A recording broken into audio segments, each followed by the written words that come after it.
Harry Potter y la Orden del Fénix. Capítulo 6. La noble y ancestral Casa de los Black. La señora Weasley los seguía muy seria por la escalera. «Quiero que os vayáis directos a la cama y nada de hablar», dijo cuando llegaron al primer rellano. «Mañana nos espera un día muy ajetreado. Espero que Ginny ya esté dormida», añadió dirigiéndose a Hermione. «Así que intenta no despertarla». «Sí, dormida ya», murmuró Fred por lo bajo, después de que Hermione les diera las buenas noches, y siguieron subiendo hasta el siguiente piso. Si Ginny no está despierta esperando a que Hermione le cuente todo lo que han dicho abajo, yo soy un gusarajo. «Muy bien, Ron, Harry», les indicó la señora Weasley cuando llegaron al segundo rellano señalando su dormitorio. «¡A la cama!». «Buenas noches», dijeron Harry y Ron a los gemelos. «Que durmáis bien», les deseó Fred guiñándoles un ojo. La señora Weasley cerró la puerta detrás de Harry con un fuerte chasquido. El dormitorio parecía aún más frío y sombrío que la primera vez que Harry lo había visto. El cuadro en blanco de la pared respiraba lenta y profundamente, como si su invisible ocupante estuviera dormido. Harry se puso el pijama, se quitó las gafas y se metió en la fría cama, mientras Ron lanzaba unas cuantas chucherías lechuciles hacia lo alto del armario para apaciguar a Hedwig y Pigwidgeon, que nerviosas no paraban de hacer ruido moviendo las patas y las alas. «No podemos dejarla salir a cazar todas las noches», explicó Ron mientras se ponía el pijama de color granate. «Dumbledore no quiere que haya demasiadas lechuzas sueltas por la plaza, porque dice que podrían levantar sospechas. ¡Ah, sí! Se me olvidaba». Fue hacia la puerta y echó el cerrojo. «¿Por qué haces eso?» «Por Critcher», aclaró Ron y apagó la luz. «La primera noche que pasé aquí entró a las 3 de la madrugada. Créeme, no es nada agradable despertarse y encontrarlo paseándose por la habitación. En fin». Se metió en la cama, se tapó bien y se volvió hacia Harry en la oscuridad. Este veía su contorno gracias a la luz de la luna que se filtraba por la mugrienta ventana. «¿Tú qué opinas?». Harry sabía a la perfección a qué se refería su amigo. «Bueno, no nos han contado gran cosa que no pudiéramos haber imaginado, ¿verdad?», contestó, pensando en todo lo que se había hablado abajo. «En realidad, lo único que han dicho es que la Orden intenta impedir que la gente se una a Ron soltó un gritito ahogado. «Demort», acabó Harry con firmeza. «¿Cuándo piensas empezar a llamarlo por su nombre? Sirius y Lupin lo hacen». Ron no hizo caso de ese último comentario. «Sí, tienes razón», dijo. «Ya sabíamos casi todo lo que nos han contado gracias a las orejas extensibles. Lo único nuevo es que... ¡Crack! ¡Ay! Baja la voz, Ron, si no quieres que venga mamá. Os habéis aparecido encima de mis rodillas».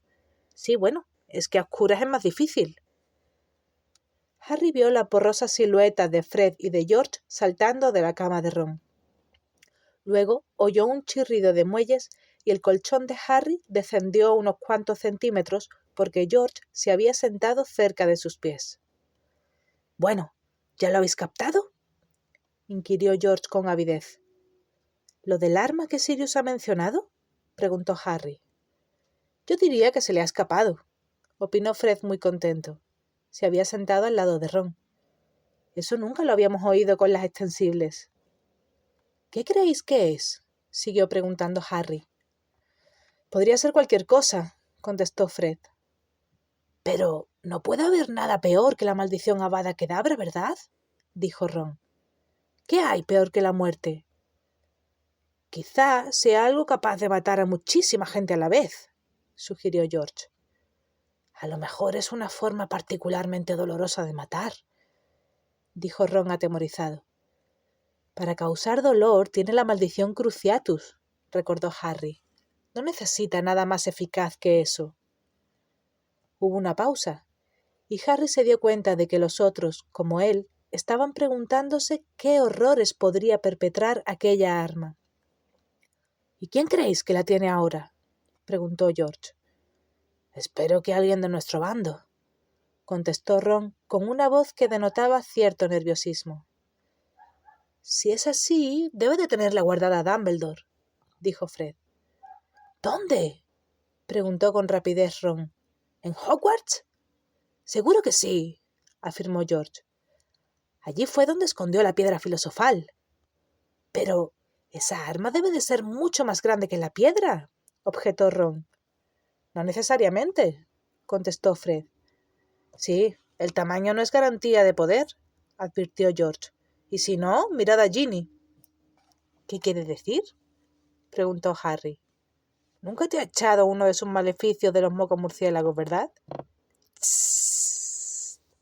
Exclamó Fred, haciendo ademán de levantarse de la cama. ¡Escuchad! Se quedaron callados, y en efecto oyeron pasos que subían por la escalera. —¡Es mamá!, aseguró George, y sin más preámbulos se oyó un fuerte estampido, y Harry notó que el peso del cuerpo de George desaparecía de los pies de su cama. Unos segundos más tarde oyeron crujir la madera del suelo al otro lado de la puerta. La señora Weasley solo estaba escuchando para saber si hablaban o no. Hedwig y Pigwidgeon emitieron unos melancólicos ululatos. La madera del suelo volvió a crujir, y comprendieron que la señora Weasley subía al otro piso para ver qué hacían Fred y George. «Es que no confían nada en nosotros», se lamentó Ron. Harry estaba convencido de que no podría conciliar el sueño. Durante la velada habían surgido tantos temas que suponía que pasaría horas despierto, reflexionando sobre lo que se había hablado. Le habría gustado seguir charlando con Ron, pero la señora Weasley bajaba de nuevo la escalera, y tan pronto como sus pasos se desvanecieron, Harry oyó que otros subían. Sí, unas criaturas con muchas patas correteaban arriba y abajo, al otro lado de la puerta del dormitorio, y Hagrid, el profesor de cuidado de criaturas mágicas, iba diciendo: «Son preciosas, ¿verdad, Harry? Este año vamos a estudiar armas». Y Harry vio que aquellas criaturas tenían cañones en lugar de cabezas y que se daban la vuelta hacia él. Se agachó. De pronto se encontró hecho un ovillo debajo de las sábanas mientras la potente voz de George resonaba en la habitación. «Mamá dice que os levantéis. Tenéis el desayuno en la cocina y luego os necesita en el salón. Hay muchas más Doxies de las que ella creía y ha encontrado un nido de Puffskeins muertos debajo del sofá». Media hora más tarde, Harry y Ron, que se habían vestido y habían desayunado muy deprisa, entraron en el salón. Una estancia alargada de techo alto que se hallaba en el primer piso, cuyas paredes eran de color verde oliva y estaban cubiertas de sucios tapices. De la alfombra se levantaban pequeñas nubes de polvo cada vez que alguien la pisaba, y las largas cortinas de terciopelo de color verde musgo zumbaban, como si en ellas se aglomeraran invisibles abejas. La señora Weasley, Hermione, Ginny, Fred y George estaban apiñados alrededor de ellas, y todos llevaban un pañuelo anudado en la parte de atrás de la cabeza, que les cubría la nariz y la boca, y les daba un aire extraño. Cada uno llevaba en la mano una botella muy grande, que tenía un pitorro en el extremo, llena de un líquido negro. «Tapaos la cara y coged un pulverizador», ordenó la señora Weasley a Harry y a Ron en cuanto los vio, señalando otras 2 botellas de líquido negro que había sobre una mesa de patas muy finas. «Es toxicida. Nunca había visto una plaga como esta. No sé qué ha estado haciendo ese elfo doméstico en los 10 últimos años». Aunque Hermione llevaba la cara tapada, Harry vio con claridad que le lanzaba una mirada llena de reproche a la señora Weasley. «Critcher es muy viejo. Seguramente no podía...» «Te sorprendería ver de lo que es capaz Critcher cuando le interesa, Hermione», afirmó Sirius, que acababa de entrar en el salón con una bolsa manchada de sangre llena de algo que parecían ratas muertas. «Vengo de dar de comer a Buckbeak», añadió al distinguir la mirada inquisitiva de Harry. Lo tengo arriba, en la habitación de mi madre. Bueno, a ver este escritorio. Dejó la bolsa de las ratas encima de una butaca y se agachó para examinar el mueble. Entonces, Harry notó que el escritorio temblaba ligeramente. «Mira, Molly, estoy convencido de que es un Boggart», comentó Sirius mirando por la cerradura. «Pero quizá convendría que Ojo Loco le echara un vistazo antes de soltarlo. Conociendo a mi madre, podría ser algo mucho peor». «Tienes razón, Sirius», coincidió la señora Weasley. Ambos hablaban en un tono muy educado y desenfadado que le dio a entender a Harry que ninguno de los dos había olvidado su discusión de la noche anterior. En el piso de abajo sonó un fuerte campanazo, seguido de inmediato por el mismo estruendo de gritos y lamentos que Tonks había provocado la noche pasada al tropezar con el paragüero. «Estoy harto de decirles que no toquen el timbre», exclamó Sirius exasperado, y salió a toda prisa del salón. Lo oyeron bajar precipitadamente la escalera, mientras los chillidos de la señora Black volvían a resonar por toda la casa. «¡Manchas de deshonra, sucios mestizos, traidores a la sangre, hijos de la inmundicia!» «Harry, cierra la puerta, por favor», le pidió la señora Weasley. Harry se tomó todo el tiempo que pudo para cerrar la puerta del salón, porque quería escuchar lo que estaba pasando abajo. Era evidente que Sirius había conseguido cerrar las cortinas y tapar el retrato de su madre, porque ésta dejó de gritar. Harry oyó que Sirius andaba por el vestíbulo, y luego el tintineo de la cadenilla de la puerta de la calle, y una voz grave que identificó como la de Kingsley Shacklebolt, que decía: «Este acaba de relevarme, así que ahora tiene la capa de Moody. Me ha parecido oportuno comunicar a Dumbledore». Harry notó los ojos de la señora Weasley clavados en su nuca, así que cerró con pesar la puerta del salón y se unió a la brigada de limpieza de Doxys. La señora Weasley estaba encorvada sobre la página correspondiente a las Doxys de Gilderoy Lockhart, guía de las plagas en el hogar, que estaba abierto encima del sofá. «Bueno, muchachos, tenéis que ir con cuidado porque las Doxys muerden y sus dientes son venenosos. Aquí tengo una botella de antídoto, pero preferiría no tener que utilizarlo». Se enderezó, se plantó delante de las cortinas e hizo señas a los demás para que se acercaran. «Cuando dé la orden, empezad a rociar las cortinas», dijo. «Ellas saldrán volando hacia nosotros, o eso espero, pero los pulverizadores dice que con una sola rociada quedan paralizadas. Cuando estén inmovilizadas, ponedlas en este cubo». Se apartó con cuidado de la línea de fuego de los demás y levantó su pulverizador. «¿Preparados? ¡Disparad!».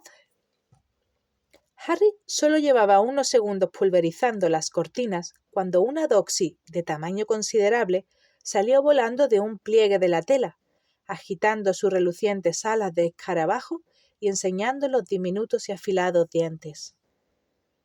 Tenía el cuerpo de hada cubierto de un tupido pelo negro y los 4 pequeños puños apretados con furia. Harry le lanzó un chorro de doxicida en la cara.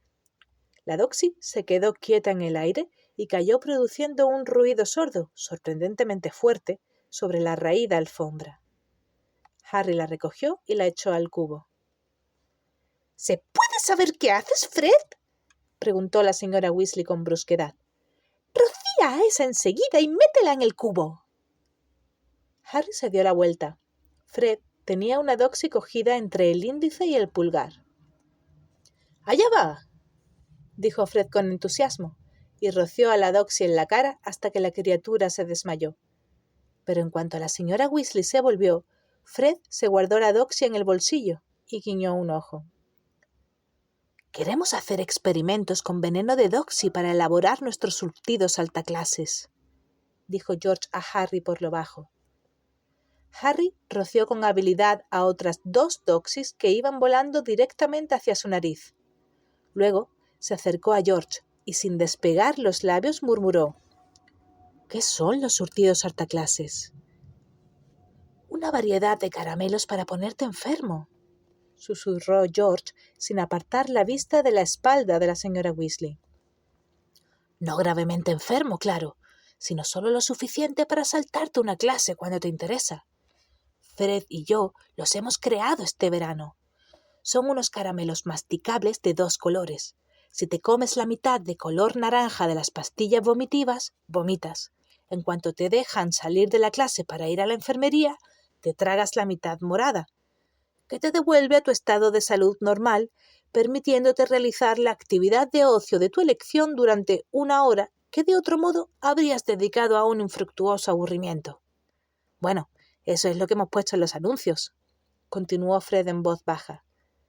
Se había ido apartando poco a poco del campo visual de la señora Weasley y recogía unas cuantas doxis que habían quedado esparcidas por el suelo y se las guardaba en el bolsillo. Pero todavía tenemos que perfeccionar el invento. De momento, nuestros controles de calidad tienen problemas para parar de vomitar y comerse la parte morada. ¿Controladores de calidad? Nosotros, aclaró Fred. Vamos turnándonos. George probó los bombones de mayo. El turrón sangranarices lo probamos los 2. Mamá creía que nos habíamos batido en duelo, dijo George. Veo que la tienda de artículos de broma sigue funcionando, murmuró Harry, fingiendo que colocaba bien el pitorro de su pulverizador. Bueno, todavía no hemos tenido ocasión de buscar un local, continuó diciendo Fred, bajando la voz aún más, mientras la señora Weasley se secaba la frente con el pañuelo antes de volver al ataque. Así que de momento lo tenemos organizado como un servicio de venta por correo. La semana pasada pusimos anuncios en el Profeta. Y todo gracias a ti, Harry, añadió George. Pero no temas, mamá no tiene ni idea. Ya no lee el Profeta porque dice mentiras sobre ti y sobre Dumbledore. Harry sonrió. Había obligado a los gemelos Weasley a aceptar los 1000 galeones del premio en metálico del torneo de los 3 magos que había ganado, para ayudarlos a llevar a cabo su ambicioso plan de abrir una tienda de artículos de broma. De todos modos, le alegró saber que la señora Weasley no estaba al corriente de su colaboración, pues ella no creía que dirigir una tienda de artículos de broma fuera una carrera adecuada para 2 de sus hijos. La destoxización de las cortinas le llevó casi toda la mañana. Ya era más de mediodía cuando la señora Weasley se quitó por fin el pañuelo protector y se dejó caer en una mullida butaca, pero dio un salto al tiempo que soltaba un grito de asco, pues se había sentado encima de la bolsa de ratas muertas. Las cortinas habían dejado de zumbar y colgaban mustias y húmedas después de la intensa pulverización. A los pies de las cortinas, las doxis inconscientes estaban amontonadas en el cubo, junto a un cuenco de huevos negros de doxy que Crookshanks olfateaba y a los que Fred y George lanzaban codiciosas miradas. «Creo que de eso nos encargaremos después de comer», dijo la señora Weasley, señalando las polvorientas vitrinas que había a ambos lados de la repisa de la chimenea. Estaban llenas a rebosar de un extraño surtido de objetos. Una colección de dagas oxidadas, garras, una piel de serpiente enroscada, varias cajas de plata sin lustre con inscripciones en idiomas que Harry no entendía, y lo más desagradable de todo, una ornamentada botella de cristal con un gran ópalo en el tapón, llena de algo que parecía sangre. Volvió a sonar el timbre de la puerta y todos miraron a la señora Weasley. «¡Quedaos aquí!», dijo ella con firmeza, y agarró la bolsa de ratas en el momento en que abajo empezaban a oírse de nuevo los bramidos de la señora Black. «Voy a traeros unos sándwiches». Salió de la habitación y cerró con cuidado tras ella. A continuación, todos corrieron hacia la ventana para ver quién había en la puerta principal. Alcanzaron a ver la coronilla de una despeinada y rojiza cabeza y un montón de calderos en precario equilibrio. «¡Mundungus!», exclamó Hermione. «¿Para qué habrá traído esos calderos?». Debe de buscar un lugar seguro donde guardarlos, dijo Harry. ¿No era eso, recoger calderos robados, lo que estaba haciendo la noche que debía vigilarme? Sí, tienes razón, respondió Fred. La puerta de la calle se abrió y Mundungus entró por ella con sus calderos y se perdió de vista. Vaya, a mamá no le va a hacer ninguna gracia. Fred y George corrieron hacia la puerta y se quedaron junto a ella, escuchando con atención. La señora Black había dejado de gritar. Mundungus está hablando con Sirius y con Kingsley, dijo Fred en voz baja, concentrado y con el entrecejo fruncido. No los oigo bien. ¿Qué os parece si probamos con las orejas extensibles? Quizá valga la pena intentarlo, admitió George. Podría subir un momento y coger unas. Pero en ese preciso instante estalló una sonora exclamación en el piso de abajo que hizo que las orejas extensibles resultaran superfluas. Se podía oír a la perfección lo que la señora Weasley estaba diciendo a grito pelado. «¡Esto no es un escondrijo de artículos robados!» «Me encanta oír a mamá gritándole a otra persona», comentó Fred con una sonrisa de satisfacción en la cara, mientras abría un poco la puerta para dejar que la voz de la señora Weasley entrara mejor en el salón. «Para variar». «Completamente irresponsable, como si no tuviéramos bastantes preocupaciones sin que tú traigas tus calderos robados a la casa». «Los muy idiotas la están dejando coger carrerilla», dijo George, haciendo un gesto negativo con la cabeza. «Hay que atajarla enseguida, porque si no se calienta y ya no hay quien la pare». Se moría de ganas de soltarle una buena reprimenda a Mundungus desde que desapareció, cuando se suponía que estaba siguiéndote Harry. Y allá va la madre de Sirius otra vez. La voz de la señora Weasley quedó apagada bajo una nueva sarta de chillidos e improperios de los retratos del vestíbulo. George hizo ademán de cerrar la puerta para ahogar el ruido, pero antes de que pudiera hacerlo, un elfo doméstico se coló en la habitación. Iba desnudo, con la excepción de un trapo mugriento atado, como un taparrabos, alrededor de la cintura. Parecía muy viejo. Le sobraba piel por todas partes, y aunque era calvo, como todos los elfos domésticos, le salían pelos blancos por las enormes orejas de murciélago. Tenía los ojos de color verde claro, inyectados en sangre, y la carnosa nariz era grande y con forma de morro de cerdo. El elfo no prestó la más mínima atención ni a Harry ni a los demás. Como si no los hubiera visto, entró arrastrando los pies, encorvado, caminando despacio y con obstinación, y fue hacia el fondo de la estancia sin dejar de murmurar por lo bajo, con voz grave y áspera, como la de una rana toro. «Apesta alcantarilla, y por si fuera poco es un delincuente. Pero ella no es mucho mejor, una repugnante traidora a la sangre, con unos críos que enredan la casa de mi ama. ¡Oh, mi pobre ama! Si ella supiera, si supiera qué escoria han dejado entrar en la casa, ¿qué le diría al viejo Critcher? ¡Oh, qué vergüenza! Sangre sucia, hombres lobo, traidores y ladrones. Pobre viejo Critcher, ¿qué puede hacer él?» «¡Hola, Critcher!», lo saludó Fred casi gritando, y cerró la puerta haciendo mucho ruido.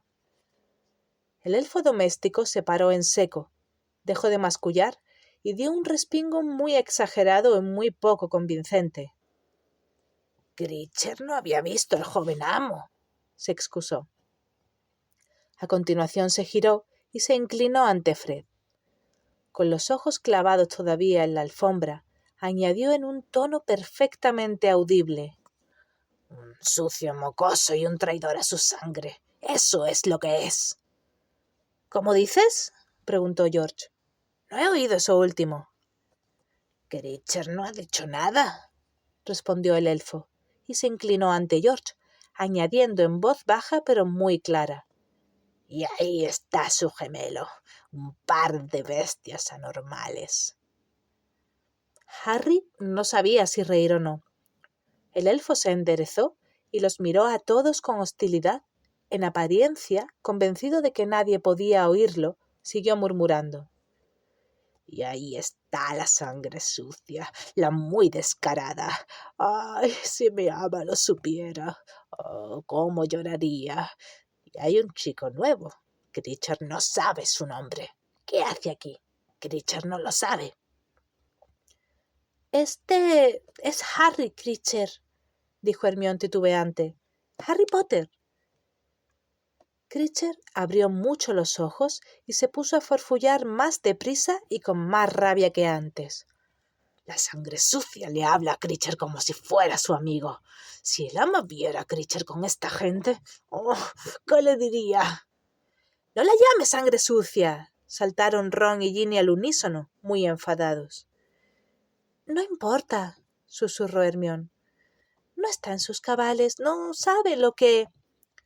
—Desengáñate, Hermione. Sabe muy bien lo que dice —aclaró Fred, mirando a Creature con antipatía. Creature seguía mascullando sin apartar la vista de Harry. —¿Es verdad? ¿Es Harry Potter? Creature puede ver la cicatriz. Debe de ser cierto. Ese es el chico que venció al señor tenebroso. Creature se pregunta cómo lo haría. —Nosotros también nos lo preguntamos, Creature —dijo Fred. —¿A qué has venido, Creature? ¿Qué quieres? —preguntó George. Creature dirigió sus enormes y claros ojos hacia George.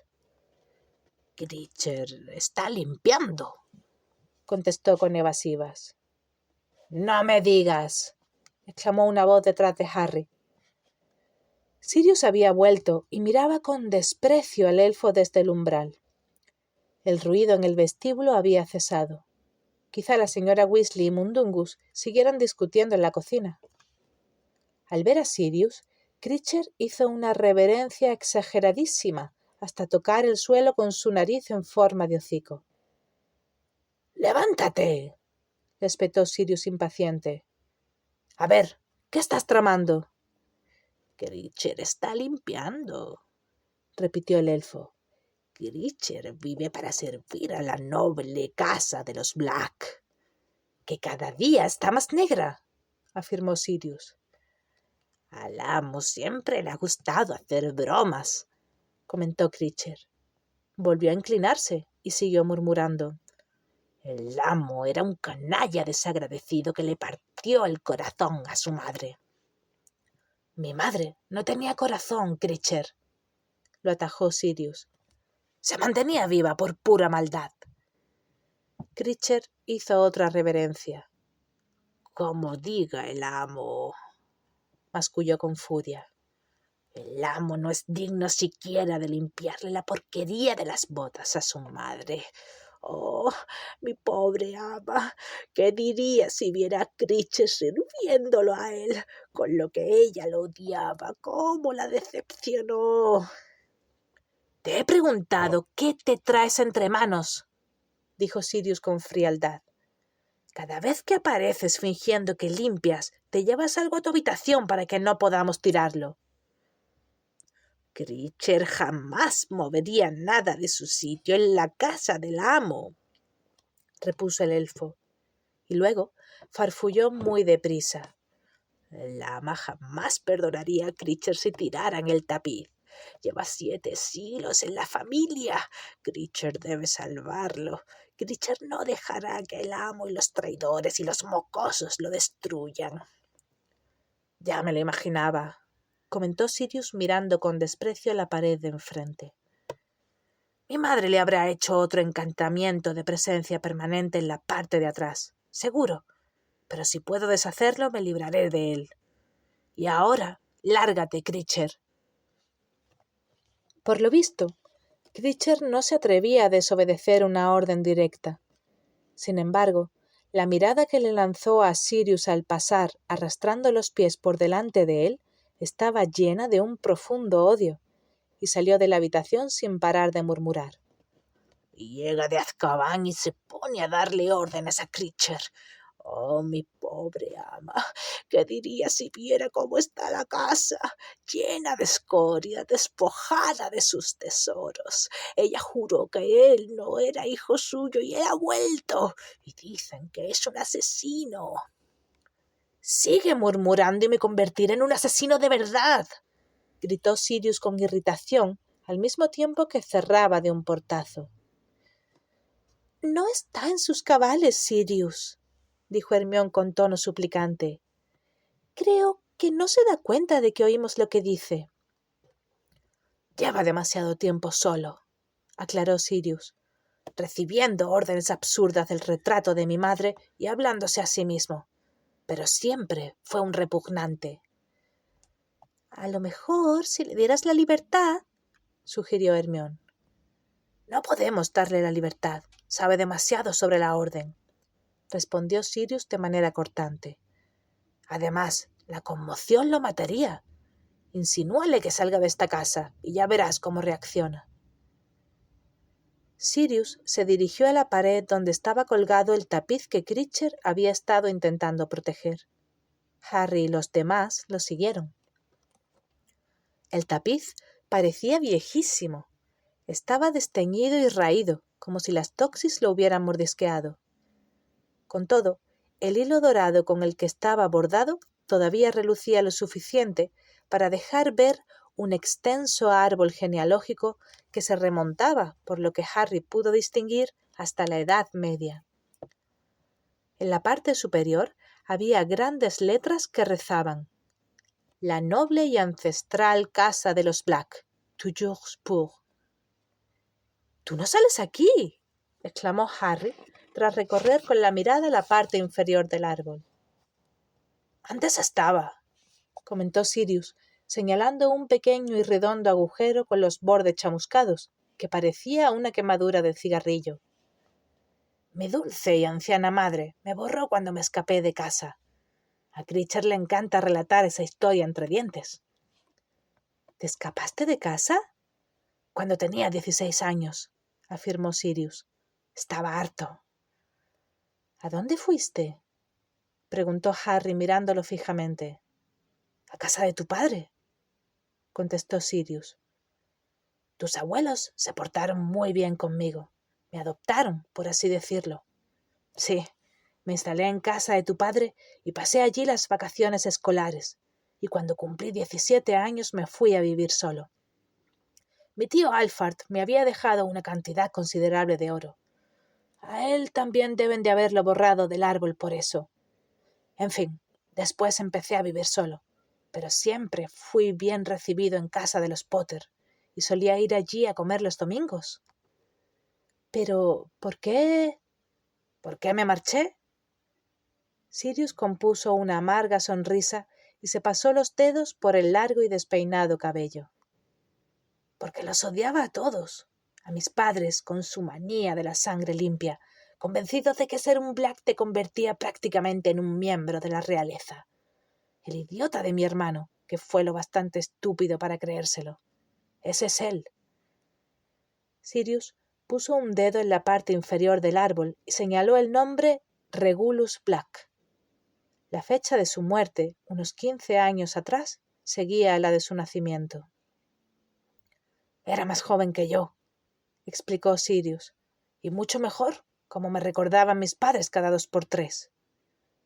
«Pero murió», dijo Harry. «Sí, el muy imbécil se unió a los mortífagos». «No lo dirás en serio». «Vaya, Harry, ¿no has visto ya suficiente de esta casa para entender a qué clase de magos pertenecía mi familia?», dijo Sirius con fastidio. ¿Tus padres también eran mortífagos?» No, pero creían que Voldemort tenía razón. Estaban a favor de la purificación de la raza mágica. Querían deshacerse de los hijos de los Muggles y que mandaran la sangre limpia. Y no eran los únicos. Mucha gente, antes de que Voldemort se mostrara tal cual era en realidad, creía que él tenía razón. Aunque, cuando vieron lo que estaba dispuesto a hacer para conseguir el poder, les entró miedo y se echaron atrás. Pero supongo que al principio mis padres creyeron que Regulus era un verdadero héroe cuando se les unió. ¿Lo mató un Auror?, preguntó Harry titubeante. No, ¿qué va?, contestó Sirius. Lo mató Voldemort. O mejor dicho, alguien que obedecía sus órdenes. Dudo que Regulus llegara a ser lo bastante importante para que Voldemort quisiera matarlo en persona. Por lo que pude averiguar después de su muerte, al cabo de un tiempo de haberse unido a Voldemort, le entró el pánico al ver lo que le pedían que hiciera e intentó volverse atrás. Pero a Voldemort no le entregas tu dimisión así como así. Es toda una vida de servicio o la muerte. ¡A comer!, anunció la señora Weasley. Llevaba la varita en alto, sosteniendo con la punta una enorme bandeja llena de sándwiches y un pastel. Estaba muy colorada y parecía muy enfadada. Todos se dirigieron hacia ella, hambrientos, pero Harry se quedó con Sirius, que se había acercado más al tapiz. Hacía años que no lo miraba. Aquí está Phineas Nigellus, mi tatarabuelo. ¿Lo ves? El director menos admirado que jamás ha tenido Hogwarts. Y Araminta Meliflua, prima de mi madre. Intentó llevar adelante un proyecto de ley ministerial para legalizar la caza de muggles. Y la querida tía Heladora inició la tradición familiar de decapitar a los elfos domésticos cuando se hacían demasiado viejos para llevar las bandejas del té. Como es lógico, cada vez que la familia daba a algún miembro medianamente decente, lo repudiaban. Veo que Tonks no aparece. Quizás sea por eso por lo que Critcher no acepta sus órdenes. Se supone que tiene que hacer todo lo que le ordene cualquier miembro de la familia. ¿Tonks y tú sois parientes?, preguntó Harry con sorpresa. Sí, claro. Su madre, Andrómeda, era mi prima favorita, explicó Sirius mientras examinaba con minuciosidad el tapiz. No, Andrómeda tampoco sale. Mira. Señaló otra quemadura redonda entre dos nombres, Bellatrix y Narcisa. Las hermanas de Andrómeda todavía están aquí, porque hicieron bonitos y respetables matrimonios con hombres de sangre limpia. Pero Andrómeda se casó con un hijo de muggles, Ted Tonks, así que... Sirius fingió arremeter contra el tapiz con una varita y rió con amargura. Harry, sin embargo, no rió, pues estaba demasiado ocupado leyendo los nombres que había a la derecha del agujero de Andrómeda. Una línea doble de hilo dorado unía a Narcisa Black con Lucius Malfoy, y una línea simple vertical que salía de sus nombres terminaba en Draco. ¿Estás emparentado con los Malfoy? Toda la familia de sangre limpia están relacionadas entre sí, explicó Sirius.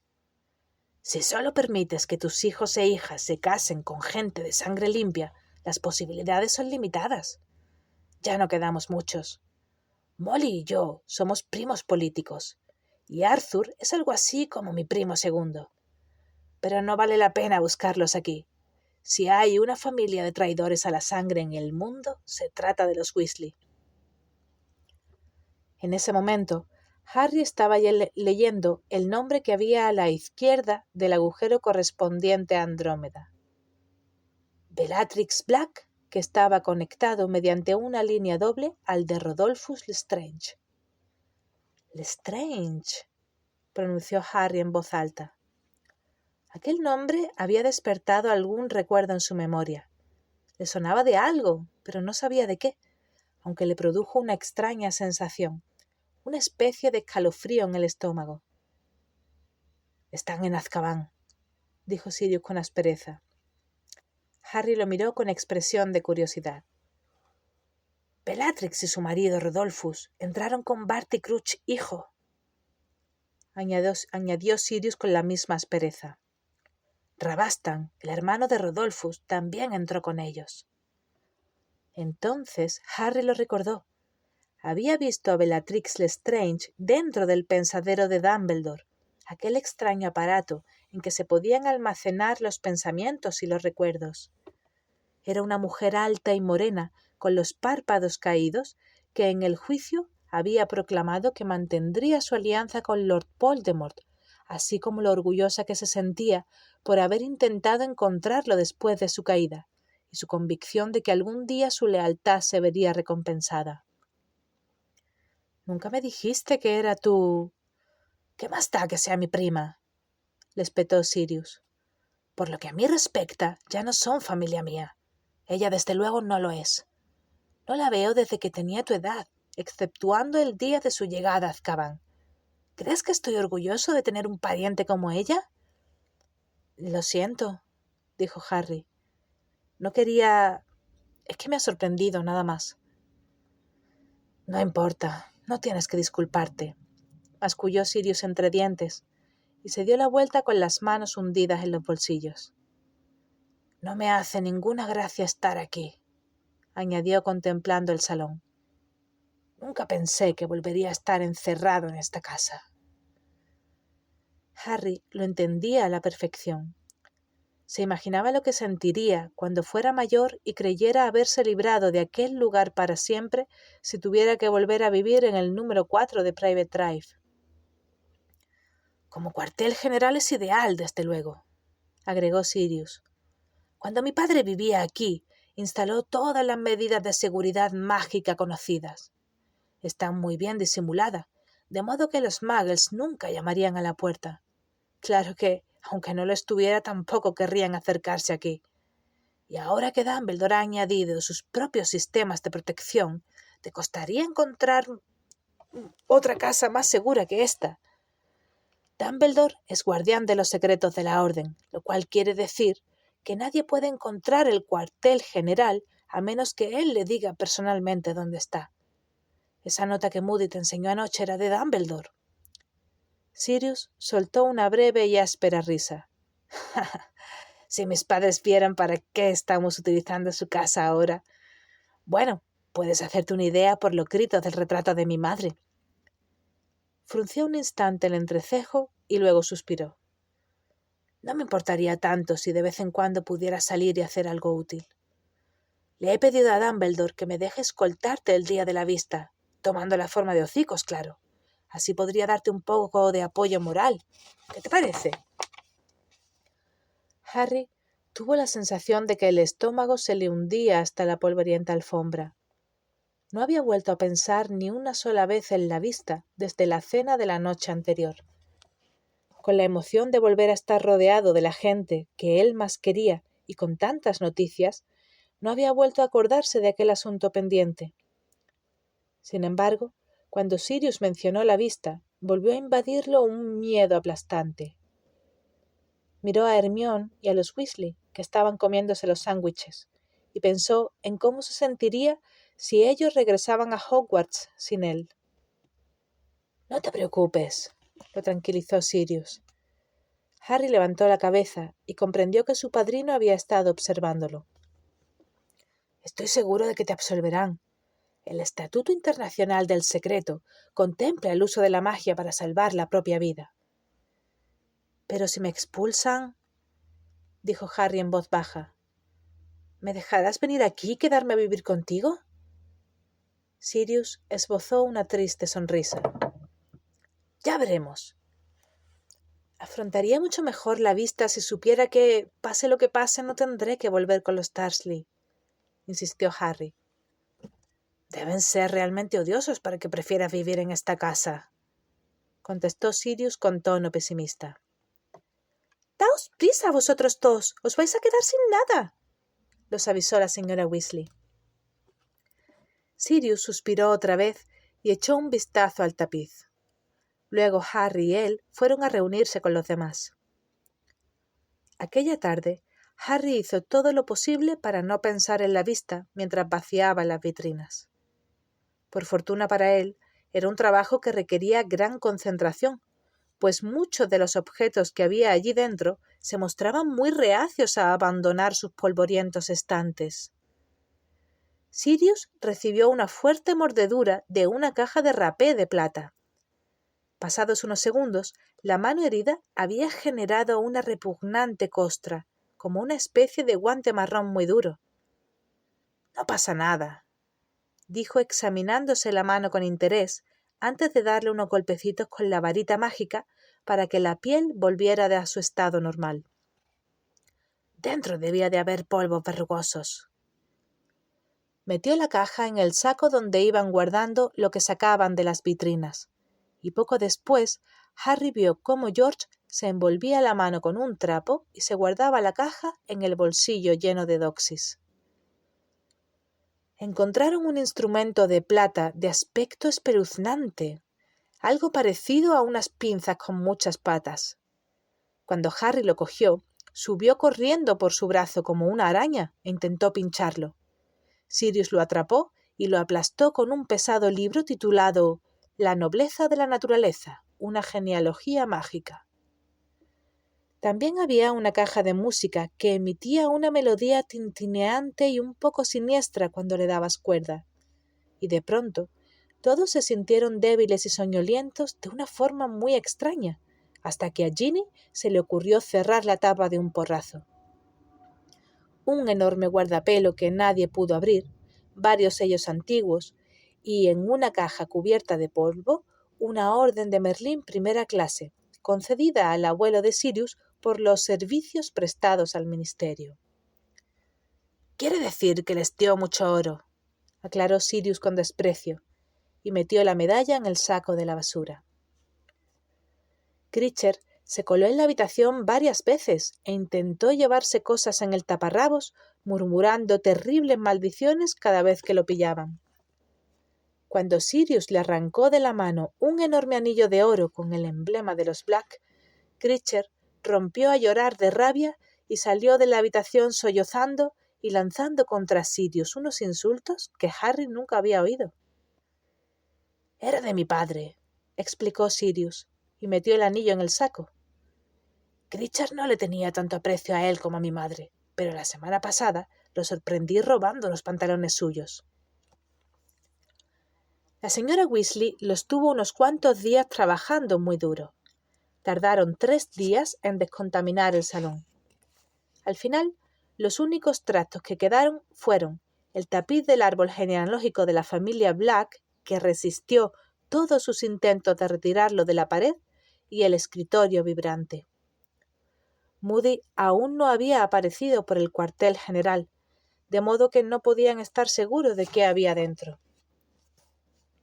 Pasaron del salón a un comedor de la planta baja, donde encontraron arañas del tamaño de platos de postre escondidas en el aparador. Ron salió precipitadamente de la habitación para hacerse una taza de té y no regresó hasta 1 hora y media más tarde. Sirius, sin miramientos, metió la porcelana, que llevaba el emblema y el lema de los Black, en un saco al que fueron a parar también una serie de fotografías viejas con deslustrados marcos de plata, cuyos ocupantes soltaron agudos gritos al romperse los cristales que los cubrían. Snape se había referido a su trabajo como limpieza, pero Harry opinaba que en realidad estaban guerreando contra la casa, que se defendía con uñas y dientes con la ayuda de Critcher. El elfo doméstico aparecía siempre en el lugar donde se habían congregado, y sus murmullos de protesta cada vez eran más ofensivos mientras intentaba llevarse cualquier cosa que pudiera de los sacos de basura. Sirius hasta llegó a amenazarlo con darle una prenda, pero Critcher lo miró fijamente con sus ojos vidriosos y dijo: «El amo puede hacer lo que quiera». Luego se dio la vuelta y farfulló de modo que todos pudieran oírlo. «Pero el amo no echará a Critcher, no, porque Critcher sabe lo que están tramando. Oh, sí, están conspirando contra el señor tenebroso, sí, con esta sangre sucia y traidores y escoria». Al oír tales palabras, Sirius, sin hacer caso de las protestas de Hermione, agarró a Critcher por la parte de atrás del taparrabos y lo sacó a la fuerza de la habitación. El timbre de la puerta sonaba varias veces al día, y esa era la señal para que la madre de Sirius se pusiera a gritar de nuevo, y para que Harry y los demás intentaran escuchar lo que decía el visitante, aunque podían deducir muy poco a partir de las fugaces imágenes y de los breves fragmentos de conversación que captaban antes de que la señora Weasley los hiciera volver a sus tareas. Snape entró y salió de la casa varias veces más, aunque para gran alivio de Harry nunca se encontraron cara a cara. Harry también vio a la profesora McGonagall de transformaciones, que estaba muy rara con un vestido y un abrigo de Muggle, y que al parecer también estaba demasiado ocupada para entretenerse mucho. A veces, sin embargo, los visitantes se quedaban para echar una mano. Tonks se quedó con ellos una tarde memorable en la que encontraron un viejo ghoul de instintos asesinos escondido en un cuarto de baño del piso superior. Y Lupin, que vivía en la casa con Sirius pero pasaba largos períodos fuera, realizando misteriosas misiones para la Orden, los ayudó a reparar un reloj de pie que había desarrollado la desagradable costumbre de lanzarse contra quien pasara por delante de él. Mundungus se reconcilió un poco con la señora Weasley al rescatar a Ron de unas viejas túnicas de color morado que intentaron estrangularlo cuando las sacó de su armario. Pese a que seguía durmiendo muy mal, pues todavía soñaba con pasillos y puertas cerradas con llave que hacían que le picara la cicatriz, Harry estaba pasándoselo bien por primera vez aquel verano. Mientras estaba ocupado se sentía contento, pero una vez terminadas las tareas y tan pronto como bajaba la guardia o agotado, se tumbaba en la cama y se quedaba mirando las sombras borrosas que se movían por el techo, volvía a acordarse de la vista del ministerio que se avecinaba. El miedo lo atenazaba cada vez que se preguntaba qué sería de él si le expulsaban de Hogwarts. Esa idea era tan terrible que no se atrevía a expresarla en voz alta, ni siquiera delante de Ron y Hermione, a los que Harry veía a menudo susurrando y mirándolo disimuladamente con expresión de tristeza, aunque seguían su ejemplo y no mencionaban aquel tema. A veces no podía impedir que su imaginación le hiciera ver a un funcionario sin rostro del ministerio, partiendo su varita mágica por la mitad y ordenándole que regresara a casa de los Dursley. Pero Harry no pensaba volver allí. Estaba decidido. Regresaría a Grimmauld Place y viviría con Sirius. El miércoles por la noche, durante la cena, notó como si un ladrillo hubiera caído dentro de su estómago cuando la señora Weasley se volvió hacia él y con voz queda dijo: «Te he planchado tu mejor ropa para mañana por la mañana, Harry, y quiero que esta noche te laves el pelo. Una buena primera impresión puede hacer maravillas». Ron, Hermione, Fred, George y Ginny dejaron de hablar y miraron a Harry. Este asintió con la cabeza e intentó seguir comiéndose la chuleta, pero se le había quedado la boca tan seca que no podía masticar. «¿Cómo voy a ir hasta allí?», le preguntó a la señora Weasley, intentando adoptar un tono despreocupado. «Te llevará a Arthur cuando vaya a trabajar», contestó ella con dulzura. El señor Weasley, que estaba sentado al otro lado de la mesa, sonrió para animar a Harry. Este miró a Sirius, pero antes de que pudiera formular la pregunta, la señora Weasley ya le había respondido. «El profesor Dumbledore no cree que sea buena idea que Sirius vaya contigo. Y he de decir que yo...» «Opino que tiene mucha razón», continuó Sirius entre dientes. La señora Weasley frunció los labios. «¿Cuándo te ha dicho Dumbledore eso?», preguntó Harry mirando a Sirius. «Vino anoche, cuando tú estabas acostado», terció el señor Weasley. Sirius, malhumorado, clavó el tenedor en una patata. Harry bajó la vista y la fijó en su plato. Saber que Dumbledore había estado en aquella casa la víspera de su vista y no había ido a verlo hizo que se sintiera aún peor, si eso era posible.